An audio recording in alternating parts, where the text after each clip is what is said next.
Here at Central Mindanao University, the anime fandom continues to grow, not just as entertainment, but as a community, a source of comfort, and a mirror of values worth reflecting on.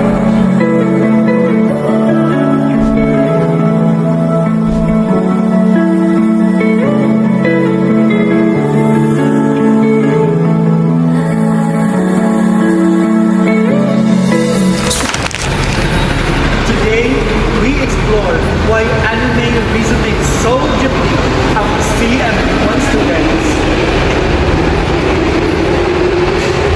And now, this random fandom shapes their identities, beliefs, and everyday lives.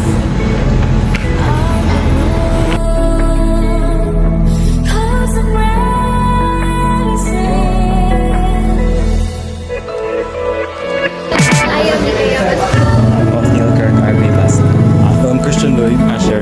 Ronaliza Yagoy. So my question is, what is your favorite anime and why? My favorite anime of all time is called Rock is a Lady's Modesty. It's Demon Slayer. Demon Slayer. Legend of the Galactic Heroes. The Ancient Magus Bride o ang Fruit Basket. it's about a group of very sophisticated teenagers who find solace in rock. It's my favorite because I feel the same. Kada kaya pagka-animate bitaw lagi siya grabe gid ang gasto. Walay kanang bitaw kulang ang pag-animate ato nga. Favorite na ko siya because animations like ma-appreciate mo siya that much. Sci-fi siya and it deals with a lot of strategy and about bitaw sa human psyche bitaw as well as the politics nga ma-believe. And in the case lugar nga daghan na bitaw kay resources nga ma-access sa tao. Releasing dito ilang visual, tapos ilang music background po, labi na lang soundtrack. Kung guna kung ginapakita kung nice bitaw ang flow sa story, tapos nice po diyahang background or soundtrack kay mahinumduman yun ako siya. The more stories our interviewers shared, the clearer it becomes. Animes isn't just about a colorful worlds or battle with power-ups. Anime characters and how has the character influence or inspired My favorite anime character is Jolene Mojo from JoJo's Bizarre Adventures. Si Asta from Black Clover. Kakaza from Demon Slayer with Luffy. Si Benyu from the Twin Star Exorcist. She influenced my life in many ways because with her I learned how to be a strong, independent woman. Despite wala siya power, pero kanang bitaw ko sa self, kanang gabilib siya sa self, anak pa niya ang chance. Ang courageous ko tapos principle niya sa life na to never touch a woman with any cost. At the same time, if sa towards like sa mental mabot siya sa life kasi something na bubog He symbolizes bitaw the core na emotion sa tao which I think is the desire without to be free. So sa iya, wala siya ilabot if correct siya or mali siya. Ang iya is gusto niya Yung fun good personality kay introvert nga strong bitaw o fierce. Ma-resonate ako siya kay marang pare-parehamig personality ana dito. It's all about learning courage from heroes who race after defeat, loyalty for friends who never give up on each other, and empathy from characters who remind us that conflict often hides pain.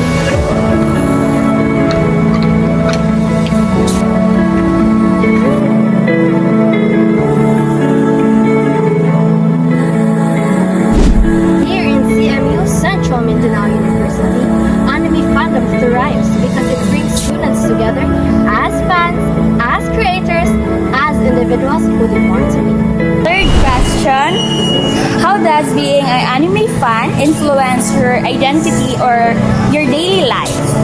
Because of the community nga I found within it, and also some of the stuff nga you watch from like your favorite animes, especially kay very influential sa imong life, cognitive thinking and all that. Bro, yeah, that's sa akong pag-present ko sa akong self, like sa mga outfits, hindi yung sana ako pag-display ang akong kaugaling. It doesn't affect me that much kay gatanaw tuod ko anime na pero dili like na nang mas tanig ko most of the time kay I have different hobbies ko hosting ko sa mga kay I have different things especially nga sa akong age karon like ano na siya nga magkaka-feel ako nga behind ko so I need to focus on my business. I spend a lot of time like either reading or watching. So, ako ang lugar, most of my time, magbasa. As advent or kanang aga-bench yun kita og mga movies and series, dili ra mo jud anime ang ginatanaw. Like mga adaptation, gabasa ko og manga, manhwa, and kanang mga Chinese dramas. Ang anime man jud kay paano gud kay siya diverse, kay siya lahi-lahi ginang genre, di ba? Naman jud rom-com, fantasy, napod siya mga thriller and action. So as a person kanang pwede jud ka kanang explore da nga mga kanang genre, especially karon nga dili ra anime ang atong ginatanaw, but popular pag kaayo ang mga diverse nga culture in other countries. In a world filled with countless stories, there are some that reach us beyond language, beyond culture, stories that unfold through animation, emotion, and imagination. Last question is, if you had to recommend one anime to someone new, what would be it? I'd suggest, with the current climate of our country and the political climate, I would genuinely suggest Attack on Titan because it talks about a lot of serious issues and also cool storyline. I would recommend Black Clover gyud ka. Tsada gid kaya hang storyline dili siya boring. Wala gyud episode or isa episode nga makulang gyud kanto gid kaya ang pagka ang storyline ba perfect masabtan gid siya. First naman dyan na again ang Demon Slayer. Recommend ako siya kay sa tibuok niya nga series, dagan kag get bitaw from someone nga katong family living niya obliterate sa demons. Ni-grow siya from that very young person into someone nga nakalaban dito sa mundo. So basically itong best nga as someone nga na-down na gaya na kaya niya mong bubangon into someone nga like pwede ba ito ka maging example para sa uban nga ay pwede ka maging nani pero siya kay kung nakaya gani yun sa panahon. If bago sila and like trip nila ang visuals, Demon Slayer would be good. Pero if gusto nila og story, mga Howls, mga ano bitaw, mga Ghibli would be. As again, ang gingon, mag-depend mo na siya sa taste gid sa tao, di ba?